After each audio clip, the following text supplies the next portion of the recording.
Bonjour à tous, bienvenue sur Vie TV. Je voudrais simplement encourager quelques célibataires à avoir foi en Dieu, à ne pas se laisser malmener ou tromper par la ruse du diable, à ne pas se laisser aller au désespoir et vraiment à rester connecté à Dieu pendant son célibat, à garder la tête froide.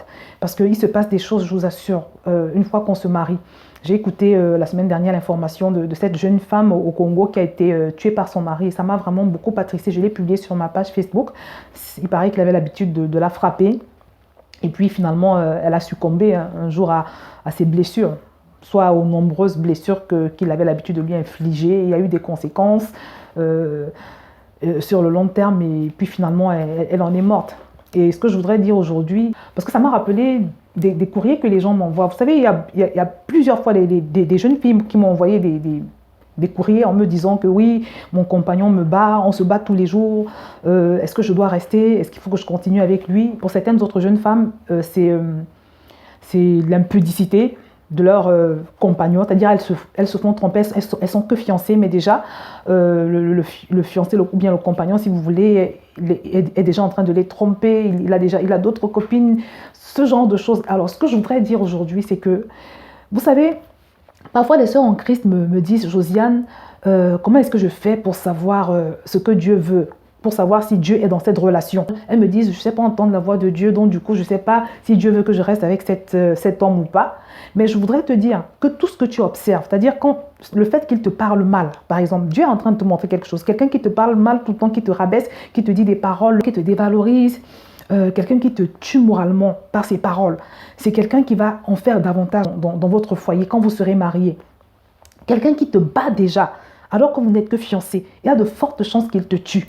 Quelqu'un qui est jaloux, qui manifeste beaucoup de jalousie quand vous êtes fiancé, c'est quelqu'un qui sera encore plus jaloux. Quelqu'un qui manque de générosité, quelqu'un qui est radin par exemple, je trouve qu'il est radin déjà pendant les fiançailles, ça veut dire que ce sera pire dans le mariage. Ce que je vous dis, c'est sur la base de mon expérience. Parce que je me rappelle quand j'étais fiancée, des choses que je reprochais à mon mari, on croit naïvement que ça change. Non. Je vous assure que le mariage a tendance à amplifier les défauts de ton partenaire parce que le mariage, c'est une période où vraiment on fait des efforts pour plaire à l'autre. C'est une période où quand même, voilà, la plupart du temps, on ne montre pas trop ses faiblesses. On les atténue parce qu'on sait que ce n'est que la période des fiançailles et qu'un mauvais caractère ou bien le fait d'afficher un mauvais caractère risque de pousser notre partenaire à changer d'avis. Donc, tout ce que tu le vois faire là, Dieu est déjà en train de te parler à travers cela. Dieu est déjà en train de te montrer des choses. La Bible nous dit que Dieu parle tantôt d'une façon et tantôt d'une autre, mais malheureusement, on n'y prend point garde. Donc, tout ce que tu observes, Dieu est déjà en train de te parler. Dieu ne va jamais descendre en personne pour te dire, ma fille, fais ci, fais ça. Non, non, non.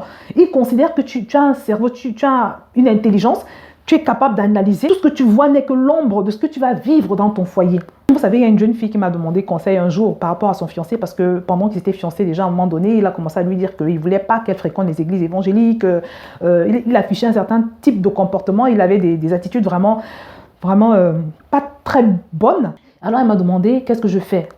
Alors, quand c'est comme ça, ce que je réponds en général, c'est que essaye de voir comment tu vis ces attitudes qu'il manifeste. Est-ce que tu les supportes? Est-ce que tu sens que tu pourras les tolérer à échelle maximale dans le foyer? Parce que tout ce qu'il te fait aujourd'hui va s'empirer dans le mariage. Donc, pose-toi la question, est-ce que je pourrais le supporter? Si déjà tu le supportes pendant les fiançailles, peut-être que tu pourras le supporter pendant le mariage. Donc, le problème, ce n'est pas d'aller voir telle personne ou telle autre pour lui demander si est-ce que c'est l'homme de ma vie, est-ce que c'est la femme de ma vie? Non. C'est pendant que tu vis cela avec la personne, pendant que tu vis toutes ces choses avec la personne, est-ce que tu sens que tu arrives à supporter? Est-ce que tu sens que tu vas supporter ce comportement en mode exagéré? Parce que comme je l'ai dit, pendant le mariage, ça va s'aggraver. Donc si tu sens que tu peux supporter, il n'y a pas de souci. Mais si tu sens que déjà dans les fiançailles, tu ne supportes pas, ma soeur, prie encore. Demande au Seigneur de le changer. Parce que si tu veux que Dieu le change, il faut que ça se fasse avant le mariage. Parce que dans le mariage, après, c'est pas simple, c'est compliqué. Donc, mes bien-aimés, mon point aujourd'hui, c'est de dire que si tu as remarqué des traces de violence, par exemple, il faut qu'il se soigne d'abord. Il faut qu'il se soigne. Si tu remarques un comportement anormal, tu sens qu'il est atteint d'une pathologie mentale, je te dis, ma bien-aimée, il faut qu'il se soigne parce que tu vas en souffrir dans le foyer. Donc, si tu sens que tu peux tolérer cette souffrance, que tu pourras supporter cette souffrance, il n'y a pas de souci. Mais rassure-toi quand même que c'est une souffrance qui ne va pas aller jusqu'à ta mort. Parce que si c'est une souffrance qui va te tuer, ce n'est pas la peine. Parce qu'au milieu de tout ça, il y aura des enfants qui vont être traumatisés à vie et ça, vraiment, ça ne va pas le faire. Donc voilà, c'est le petit conseil que je voulais apporter aujourd'hui. Mais bien aimé, le mariage n'est pas une fin en soi. Quand un homme et une femme se mettent ensemble, c'est pour glorifier Dieu. C'est pour refléter l'image de Dieu. C'est pour propager les valeurs de Dieu. Dieu souhaite qu'au travers de votre union, quand le monde va vous voir, que le monde soit attiré à lui. Votre mariage ne doit pas être une occasion de scandale pour les personnes de ce monde. Donc, mes bien-aimés, soyez avisés. Si tu es fiancé et que tu sens que c'est compliqué, pose-toi les bonnes questions et tranche. Avec l'aide du Saint-Esprit, bien évidemment. Il faut beaucoup prier pendant cette période. Et tu pries, comme j'ai dit, tu observes tout ce qui se passe parce que tout ce qui se passe n'est que la manifestation de ce que Dieu te montre. Et ne t'accroche pas à un homme, ne t'accroche pas à une femme. Ne te rabaisse pas jusqu'à ce niveau. Parce que même dans le monde, on dit souvent que c'est ce que tu aimes beaucoup qui te tue. Ce que tu aimes beaucoup est ce que Satan va finir par utiliser contre toi. Donc si tu aimes trop un homme ou une femme au point de perdre la raison et de fermer les yeux sur ses défauts qui sont des défauts graves, ça va se retourner contre toi, ça pourra te tuer.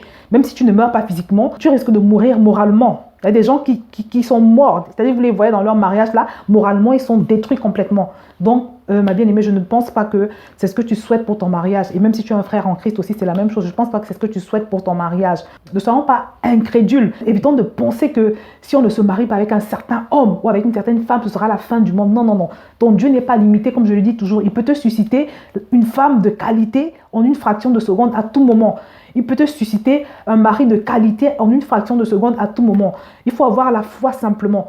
Il faut avoir un grand Dieu. Parce que c'est quand on a un grand Dieu qu'on a droit aux grandes choses, qu'on a droit aux meilleures choses. Jésus agit selon notre foi. Donc, arrêtons de nous rabaisser, de risquer notre vie et de prendre des engagements dangereux. Mais confions-nous au Seigneur. Parce qu'il est celui qui bénit et la bénédiction de Dieu n'est suivie d'aucun chagrin. Je vais donc m'arrêter là. Que le Seigneur vous bénisse.